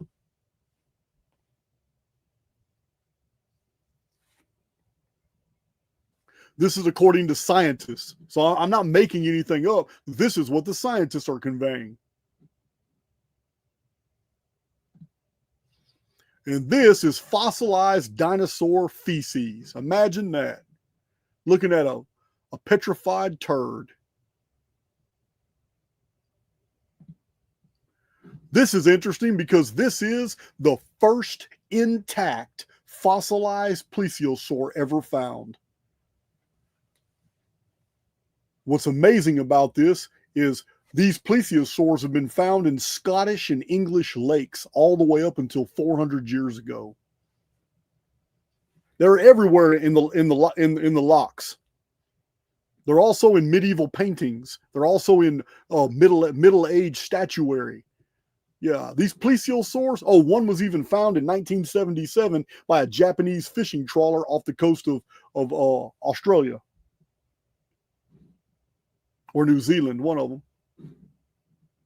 Yeah, it's called an index fossil, which is really embarrassing because a recent one was discovered in 1977. So your index fossil that proves that, every time you see the skeleton, that means that all this stone is 65 million years old. Well, you threw that out the water, just like the coelacanth. The coelacanth was an index fossil. But 4 coelacanths have already been found, living index fossils. The scientific community used those fossils to date strata at 65 million years old, and then dated other fossils at 65 million years old. And then all over the world, textbooks were published using that data to date all these life forms at 65 million years old, and then claim that a big rock from space ended the age of the dinosaurs. But 2 of the main fossils by which the scientific community dated all this stuff are the plesiosaur and the coelacanth, and both of them have been found very recently. Somebody's lying.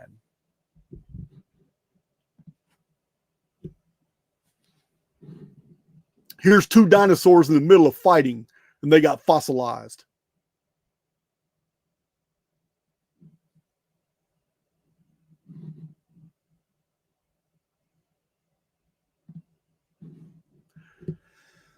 In a recent video I did showing 649 fossils, I showed you a unique fossil where scientists were ecstatic that they had actually found a preserved central nervous system, and they published it as a central nervous system. Well, here's another one.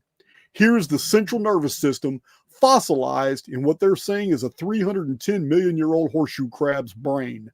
They're saying this is the brain. They put it in the square right here. That is the brain of a horseshoe crab. That is the central nervous system, and it was crystallized in this fossil. It's right here.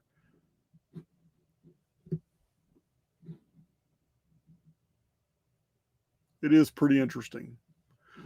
Now, this shakes up the nest. This really shakes up the nest. As I showed almost 100 amber fossils.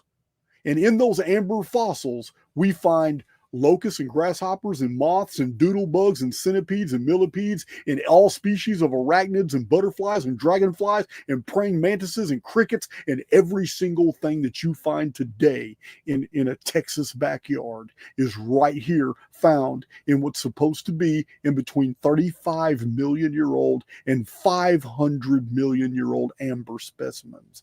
Amber is the tree resin, tree sap that traps these insects and then somehow turn to stone. It doesn't turn to stone today, but still somehow it all turned to solid rock. But this one shakes up the nest because inside this amber is a crab. Here it is. That is not a spider. That is a crab. Shakes up the nest. Somebody's lying.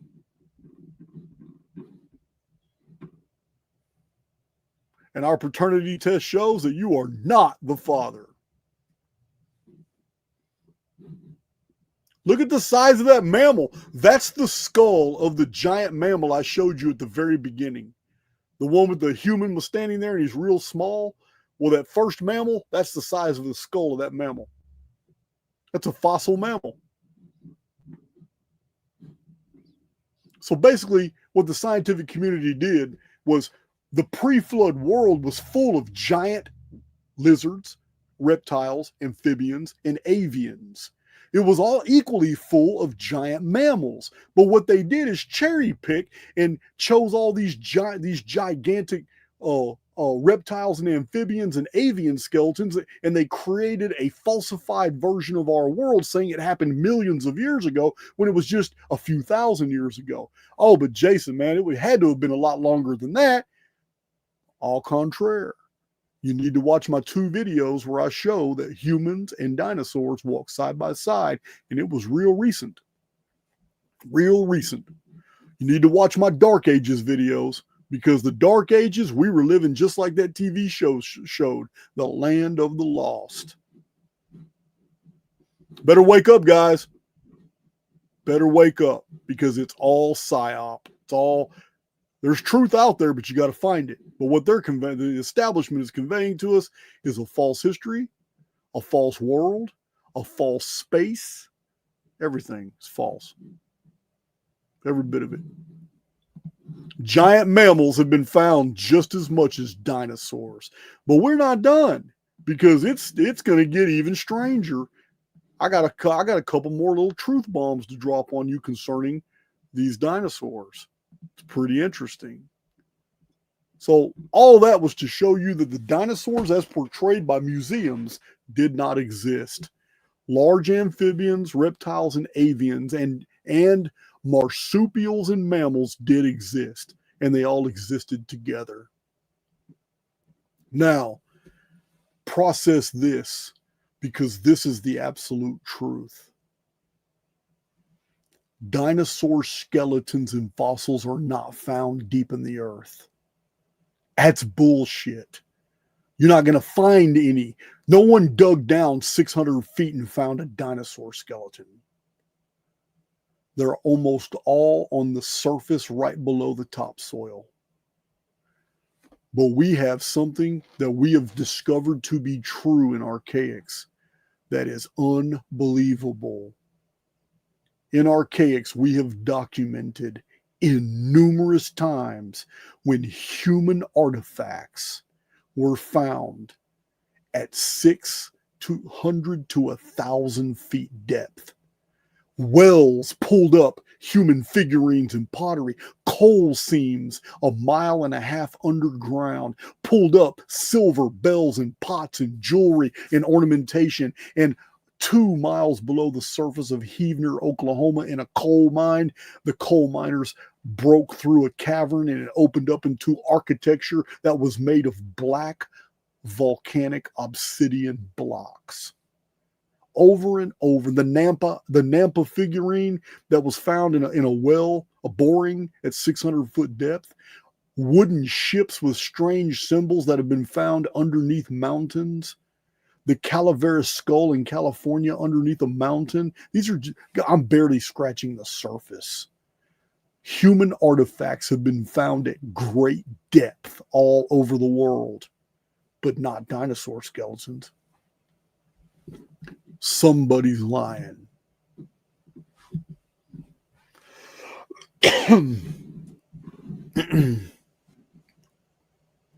Human artifacts, Archaix is found to be true.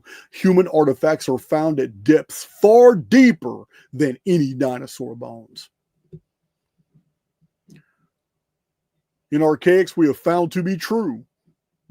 Dark Age American, Mediterranean, and Asian artifacts made by humans of dinosaurs prove that very recently humans and what's being called dinosaurs coexisted. The Acambaro figurines, the Ica stones, all the pottery from Native Americans that show Brontosaurus, Stegosaurus, Triceratops, and Plesiosaurs used as handles for jugs and pots and cups, and totem poles showing humans eating and riding dinosaurs, fighting dinosaurs, using them as steeds. Yeah, guys, it's overwhelming the amount of discoveries that are out there to be found. History's not fake. It's just unknown. In Archaix, we have found it to be true that the Anunnaki, were bearded humans, not space gods. In Archaix, we have found it to be true that the Phoenix phenomenon causes volcanism, and seldom it creates vapor canopy periods. In Archaix, we have found it to be true that the 3 largest destructions in recorded human history are all Phoenix years. 3895 BC, Adam and Eve reset of Genesis, the 2239 BC Typhon flood of Noah, and the 1687 BC Ogygian deluge that ended the old world completely. In Archaix, we have found it to be true that the Great Pyramid is measured out in Phoenix numbers of 138 in multiple rectilinear dimensions and in multiple dimensions of arithmetic. In Archaix, we have found it to be true that great epics and religious texts are all post-reset compositions by survivors. In Archaix, we have found it to be true that real truths are hidden in forbidden texts, such as like Ketub, Christian mystic writings of Charles Burgoyne, the Necronomicon, the Oralin Dutch manuscript, the Book of Jasher, Nostradamus' quatrains, which are heavily codified, the poem of Mother Shipton. We have so many examples of great truths being conveyed in what scholarship tells us is fiction, and yet scholars are the ones that put out an entirely fictional history. In Archaix, we have found it to be true that alchemical real meanings are about cyclical resets caused by the phoenix. This is why the phoenix is found in all the alchemical literature like that. And that the definitions that were provided by alchemists are not true. Those are the surface meanings that were given to the people, because the people that designed and created the original alchemical treatises regard humans as goyim and cattle and unworthy of knowing what the true meanings of alchemy are. In Archaix, we have discovered that no civilization reset ever happened in the 1800s. It's a social media fad. The Tartaria movement across X and across YouTube and across Reddit is just flooded with all these people saying, oh man, nobody could have built this. Nobody. But all I did was provide 2 videos showing you the state of our engineering and sciences and architecture and the Masonic, our Masonic abilities in the 1800s, man. And every bit of it was done. All the World's Fairs, there's no mystery there. I got 2 videos that cover. I don't have to do a 3rd video. I got two videos that cover all the elements. It's yeah, it's just not true. That resets occurred is absolute truth, but did they happen in the 1800s? No. No. We've also determined in Archaix that the Emerald Tablets of Thoth is pure adult fantasy written by Doriel in the 1920s. Billy Carson popularized it, but it's all fake. It's all fake. Billy Carson's a mess. You guys know it. So in Archaix, we have found to be true that the history in the collective is a fixed field. Therefore, the future is fixed programming. But equally so, we have also found it to be true that in the personal, nothing is fixed. All potential lies in the one. Whereas the many, the collective, they're on a fixed program. Unfortunately, in this experience, we phase back and forth. Your entire life is a struggle between the highly personal and the collective. On a daily basis, you default back into the collective. That's your default. That's everybody's default. That's my default. You can't help it. You're truly living when you're in the personal. When you're in the personal, nothing in the physical world matters. You're doing you. Whatever it is you like to do, you're gardening, you're hiking, whatever it is whatever you're with a significant other. Whenever you're doing you, you're not a part of the collective. The collective has no existence whatsoever. You're living in the moment. But when you're not living in the moment, you default back into the collective. It's a struggle, back and forth, prod and pull. Social media, mainstream media, all these psyops and all these news items and all this prod and pull is specifically designed to entertain and ensnare you when you've defaulted back into that medium. But it has absolutely no power over the highly individualized soul, because the soul that's doing, just being, isn't subject to anything. These are things that we have accepted to be true in the Archaix research. We've also accepted it to be true that we are experiencing phenomena in a mathematical construct. We have accepted it to be true that the Fermi paradox and the dichotomy paradox are evidence of a programmed reality, of a perceived experience and not a real experience. I have videos about the Fermi paradox and the dichotomy paradox. These are strong evidence that this experience is not real. We have found it to be true that the entire sky is a programmed stellosphere. It is a multi-tiered, illusory hologram. All movement in our world is done in the sky. Diurnal movement, day and night, all seasons, everything is replicated by the sky, but the ground never moves. It'll go up and it'll go down, but it's not going to move. Pole shifts are entirely a sky phenomena. It is a fundamental of Archaix that men and materials are vectored out of the construct using orb rangefinders, that orbs have been shown to create tornadoes. They're in the funnels. To create tsunamis, they're in the wave. To create volcanic eruptions, they've been seen going in and out of volcanoes right before they erupted.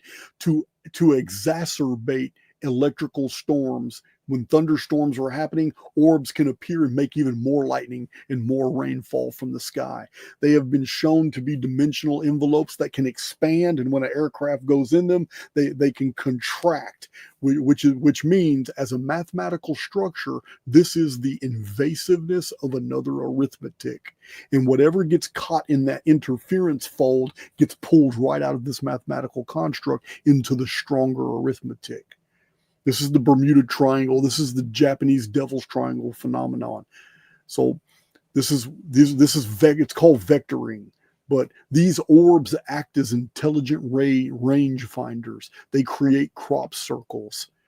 They're seen as will-o-wisps. When men are fighting in World War II and there's a lot of death in the sky, the orbs would appear. They would be called Foo Fighters.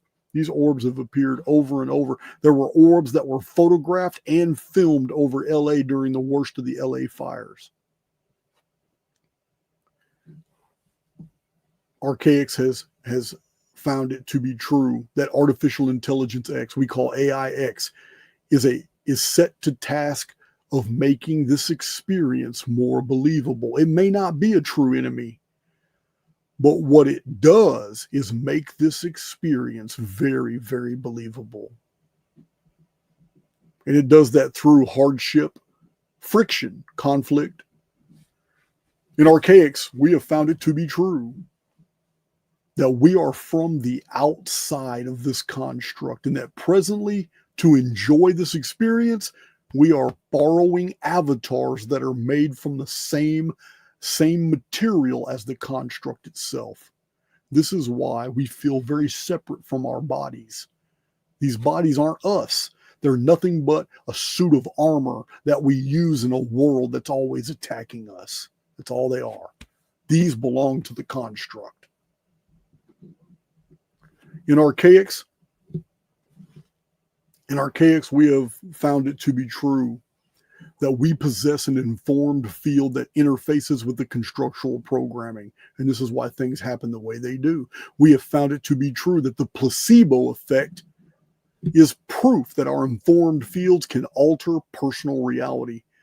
We can actually create our own world within the collective bubble. We have found it to be true that time is a cycle. It is not a linear projection. That ancient calendars, the evidence of this is that ancient calendars. Why do ancient calendars count forward in time? Why didn't they count backwards? Why did the Mayan long count calendar begin in 3113 BC and count forward to 2046 AD and not count all the way backwards to an earlier epoch? Why?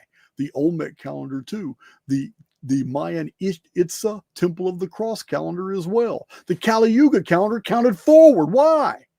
It counts forward in time, an ancient calendar. Why? Because every one of these ancient civilizations knew that time was cyclical, not linear. They knew. In Archaix, we have found it to be true that the Watchers, the sons of God, the Anunnaki, whatever you want to call them, they were humans. In Archaix, we have found it to be true that a benefactor force is operable in this experience and that freedom is real. We have found it to be true that we are in the middle of the second seal period. Some of you need to go revisit my seals videos on the first seal. We have videos on the first seal, the second seal, and the third seal. We have found it to be true that the moon emits its own light, and it's a negative light. It is a deteriorative illumination. It's very odd. Moonlight isn't positive. We have found it to be true that the most ancient civilizer traditions have a mariner race visit the ancestors of Egypt, the Near East, which is the Tigris, Euphrates basin, the Mediterranean, and the ancient Americas. A mariner race is who brought civilization to all these places in the world. The arts and the histories. Menes visited Egypt. Oannes visited Babylon. Enki visited Sumer. Danav left Egypt and brought civilization to ancient Greece. Cecrops left Egypt and brought more civilization to ancient Greece. Cadmus left Egypt and brought civilization to Phoenicia, and then from Phoenicia came to Greece and brought more civilization. Aeneas left the Mediterranean area, went to Italy, and brought civilization to Italy, later becoming Rome. Brutus and Cornelius left the Trojan War area, left the Mediterranean, and brought civilization to ancient Britain. Over and over, it's the same tale. It is a mariner race that brings technological advancement, traditions, mathematics, all the creature comforts, history, clothing, everything. It's cargo cult phenomenon all over again, every time. And it's always after a reset. It's always after something terrible that happened, that a mariner race brings all these things to people who are living basically in the Neolithic. And these aren't the only examples. You can go to ancient America and learn all about Viracocha. The Viracocas appeared the same way. Bearded strangers came by ships and brought all this stuff to the ancient South Americans, the Aymara. The same story is told in Central America with Quetzalcoatl in Boquica. It is the same story every time. In Archaix, we have found it to be true that vapor canopy cycles are caused by intense volcanism. And that there's at least 2 of them in the historical record. And they answer for the existence of giant humans, of gigantic plants, gigantic animals, and snow and ice in the far north and south. They also explain the existence of repetitive cyclical great floods when the vapor canopies collapse. So vapor canopy cycles do away completely with Ice Age. In the Archaix model, we have found it to be true that the nations of the world are secretly working on deep earth biospheres, underground facilities that will house millions of people. We have found it to be true that the Bible is a book of good and evil. We have also found it to be true that we have an auric field, a holographic informed field belonging to every one of us that contains every piece of data and every experience and every single thing that we have ever assumed to be true is in this field, and that animals and even other people can read that field. Yeah, there is communication. Anytime somebody walks into a room, there is instantaneous communication between souls. And those who are really hypersensitive to that communication, they feel it. This is why you have a really good impression about somebody. This is why, without any evidence in the physical world, there is someone near you that repulses you, and you just want to get away from them. Animals feel it better than we do. We have found it to be true in the Archaix research that we exist in 2 different realities happening at the exact same time. The highly individualized personal experience and the collective experience. And they coexist, but we phase in resonance back and forth, whichever one we're resonating with at that moment of time. Life is a series of phases back and forth, from the personal to the collective.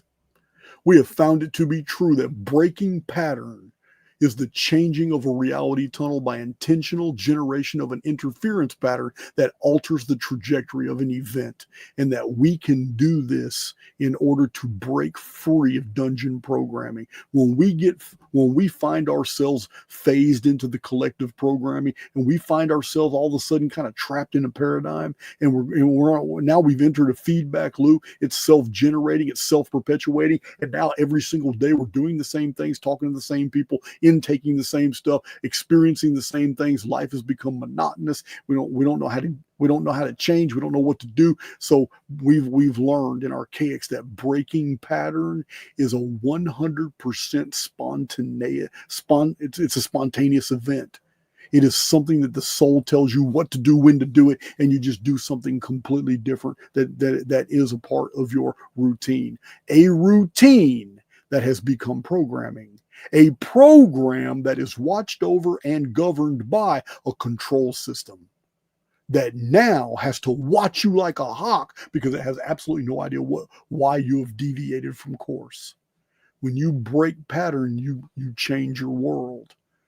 And this construct, all it wants you to do is to have a believable experience. If you're not believing in the experience that you're living in right now, it's going to knit for you circumstances that will cause you to become more immersed into whatever direction you're going. It's going to feed you phenomena that make the experience more real. We have learned in Archaix that the apocalypse is a period of unveiling. It is a period when the truth is weaponized, when the truth becomes so obvious that souls in the construct are actually hurt by seeing how the world actually works, as opposed to the illusions that they had fallen for in the past. Apocalypse is a total uncovering, and it is a painful experience. In Archaix, we have found it to be true that the collective has been provided barf parrots and Dunning-Krugers to entertain and ensnare them.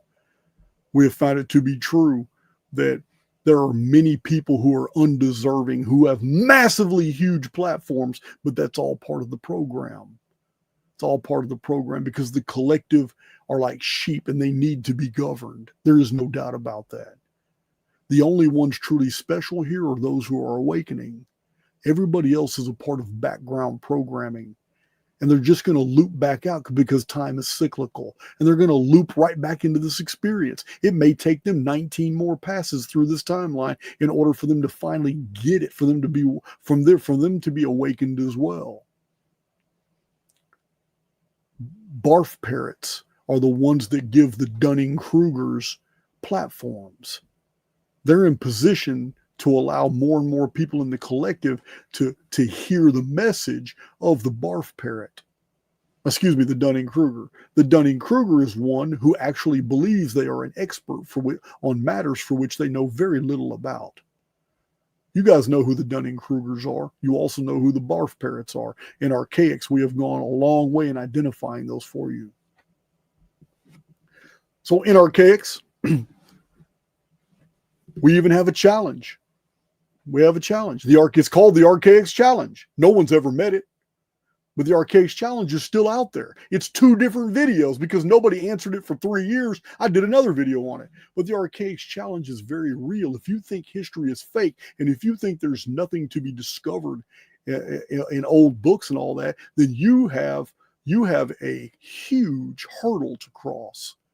Because in Archaix, we have found that in different languages, at different time periods, different cultures on different continents, spread all over a 4,000-year period, all these little data points where one culture recorded a 138-year period, another one a 276-year period, another one a 414-year period, another one a 552-year period, another one 1,242 years was sacred to them.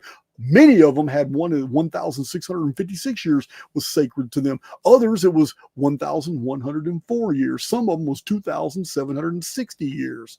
And for some, it was 3,036 years. In every number I just mentioned, every number I just mentioned is found all over the world, throughout history, different continents, different authors, different languages, different time periods, as I've shown in Archaix, and yet the common denominator between them is cataclysm, a cycle of cataclysm, great flood traditions, huge mass destructions of the world. This is the common denominator that links all these numbers, every single one of these numbers. And you're probably thinking, what's the big deal? There's a whole bunch of random numbers, and they just connected to cataclysm and destructions. Well, they're not random. Every number I just told you about, found by different authors at different time periods on different continents and writing in different languages concerning different myths and traditions and actual texts and monuments of the ancient world. Every single one of those numbers is divisible by 138. And to add to the importance of this, these numbers are all found in the rectilinear dimensions of the Great Pyramid in Egypt and in no other pyramids. So that challenge is still out there. If you think history is fake and there's nothing to be discovered, you need to answer for how that's possible. So in Archaix, we have also determined to be true that the earliest socio-political structures of our world were matriarchal, and that the earliest human families venerated the goddess, and that patriarchal systems did not yet exist, and that women held a special authority, and that men respected that. The why and the how, that's for others to discover. We're just asserting as fact what we have found to be true in the historical record. We have found to be, in Archaix, we have found it to be true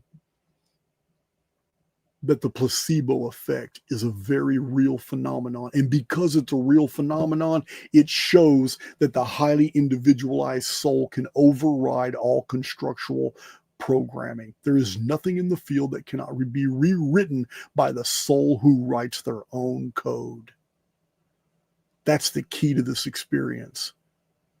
You're going to keep having this experience until you realize that you are the law and that everything here is background programming.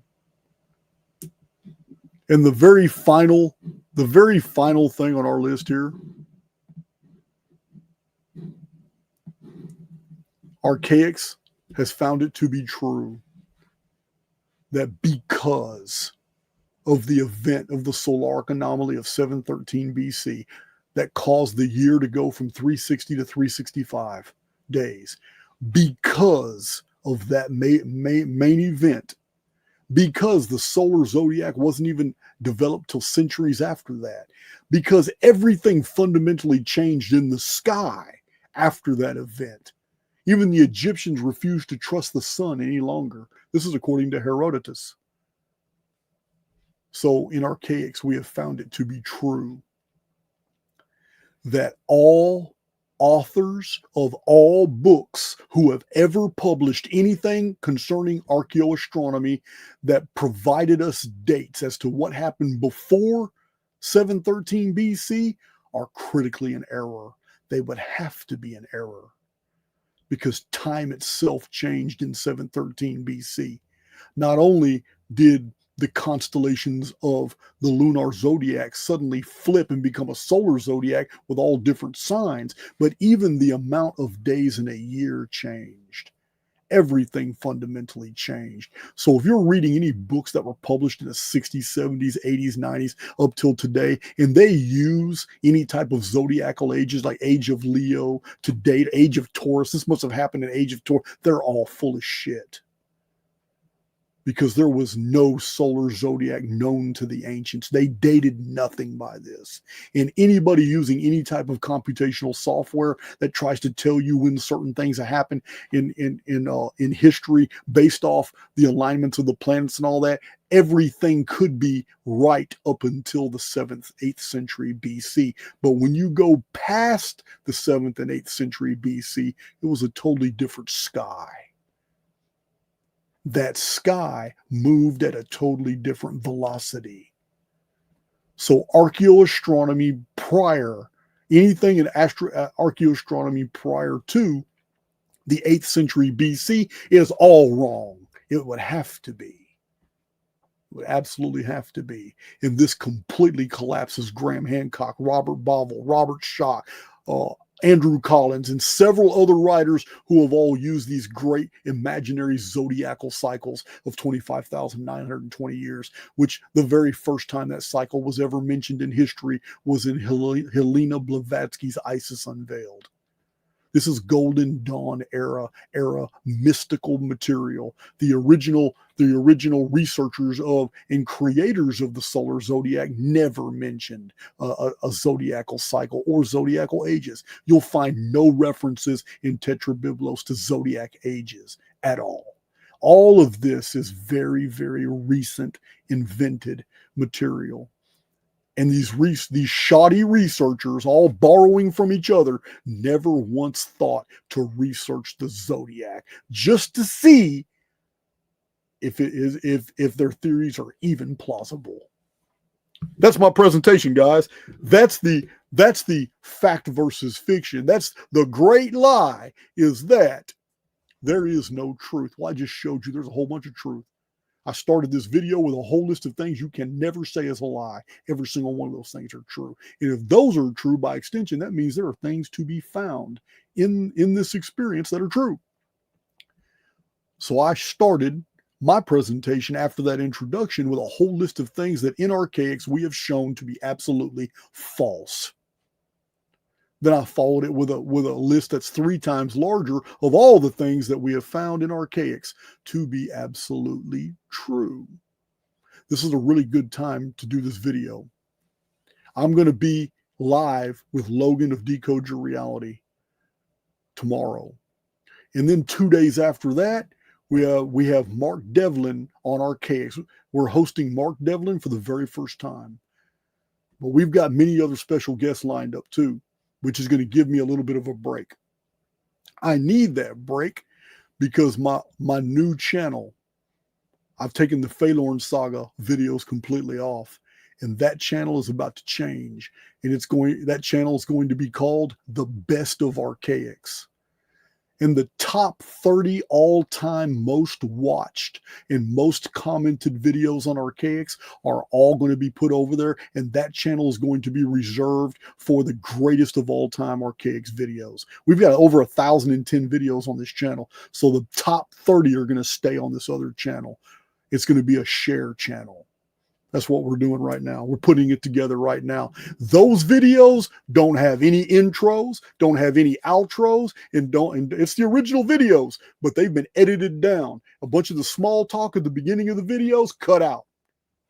That's what we're doing with the Best of Archaix channel. So we've been super busy, guys. Super busy, but I'm never going to be too busy to where I don't have 500 more videos in me. And I still got some organization to do, but I'm still putting my two debate drives. I'm still tweaking with some little organizational deals, but I'm getting ready. I'm getting ready to stir up the pot. Yeah, I'm never going to be quiet. You guys know I'm not. Until next time. Oh, there's my dog taking off. Until next time, I will see you guys tomorrow with Logan. Laters. Love you guys.